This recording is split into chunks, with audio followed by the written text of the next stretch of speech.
আসসালামু আলাইকুম, সবাই কেমন আছেন? আজ এই ভিডিওতে আপনাদেরকে দেখিয়ে দেবো আপনার এটিএম কার্ডে যদি 500 টাকা নিচে থাকে 100, 200, 300, তো এই টাকাগুলি আপনি কিভাবে উঠাবেন তার সম্পূর্ণ প্রচেষ্টা ভিডিওতে আপনাকে দেখিয়ে দেবো। সব ভিডিওটি কন্টিনিউ শেষ পর্যন্ত দেখতে থাকুন। তো আমরা অনেকে জানি যে 500 টাকার নিচে কিন্তু এটিএম কার্ড থেকে কিন্তু টাকা উত্তোলন করা যায় না।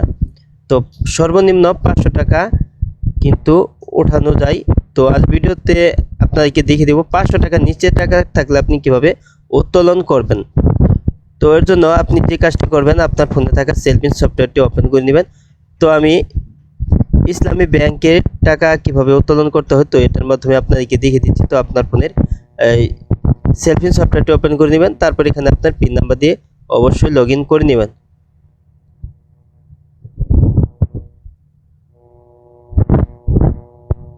তো আমার কার্ডের টাকাটা আপনাদেরকে দেখিয়ে দিচ্ছি। তো আমার কার্ডে কিন্তু টাকা কিন্তু এখানে দেখতে পাচ্ছেন 315 টাকা আছে। তো আমি কিন্তু 500 টাকা থাকলে উঠাতে পারবো। তো আপনার এখানে যে কাজটি করতে হবে, তো আমি এখন এখান থেকে বেগে চলে আসলাম।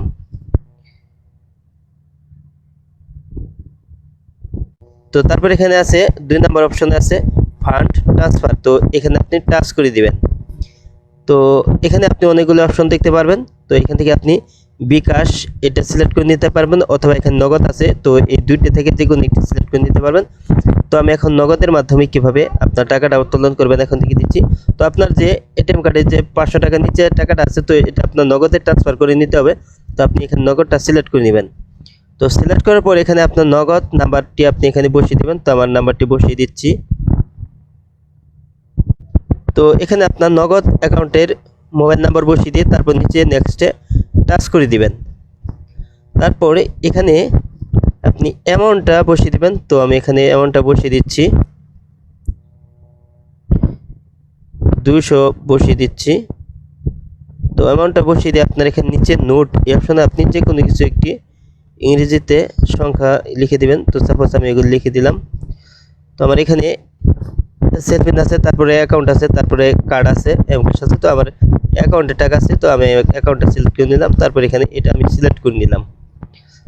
তারপর এখানে নিচে আমার পিন নাম্বারটা বসিয়ে দিচ্ছি 1 2 3 4।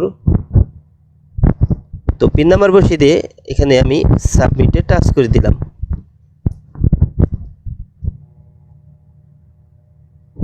তারপর এখানে কনফার্মে টাচ করে দিতে হবে। তো আমি টাচ করে দিলাম।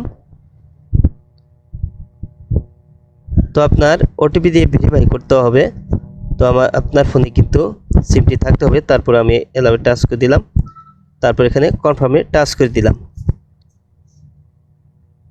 তো দেখতে পাচ্ছেন নগদ ট্রান্সফার। তো ট্রান্সফার অলরেডি কমপ্লিট হয়ে গেছে। তো আমার যে ইসলামী ব্যাংকের এটিএম কার্ডে যে টাকাটা ছিল, তো 315 টাকা ছিল, আমার এখানে থেকে কিন্তু আমি 200 টাকা ট্রান্সফার করেছি নগদ অ্যাকাউন্টে। তো আমি এখন কিন্তু নগদ থেকে কিন্তু আমি টাকাটা কিন্তু ক্যাশ আউট করে নিতে পারবো খুব সহজেই। তো এভাবে আপনি খুব সহজেই কিন্তু আপনার এটিএম কার্ডে যদি 500 টাকার নিচে কোনো অ্যামাউন্ট থাকে, তাহলে আপনি সেটা কিন্তু খুব সহজেই কিন্তু এভাবে আপনি উত্তোলন করে নিতে পারবেন। তো প্রথমে আপনি নগদ অথবা বিকাশের মাধ্যমে আপনি ট্রান্সফার করে নেবেন। তো তারপর কিন্তু আপনি ক্যাশ আউট করে আপনি কিন্তু টাকাটা কিন্তু নিতে পারবেন। তো আজ এই ছিল ভিডিওটি শেষ পর্যন্ত দেখার জন্য আপনাকে অসংখ্য ধন্যবাদ। ভিডিওটিতে লাইক কমেন্ট শেয়ার করবেন। আর আপনি আমার এই চ্যানেলে নতুন ভিজিট করে থাকলে এরকম ইন্টারেস্টিং ভিডিও পেতে চ্যানেলটিকে সাবস্ক্রাইব করে পাশের বেল আইকনটি অন করে দেবেন সবার আগে নতুন ভিডিওর নোটিফিকেশন পাওয়ার জন্য। পরবর্তী ভিডিওতে আবার আপনাদের সাথে দেখা হবে। ভালো থাকুন। আসসালামু আলাইকুম।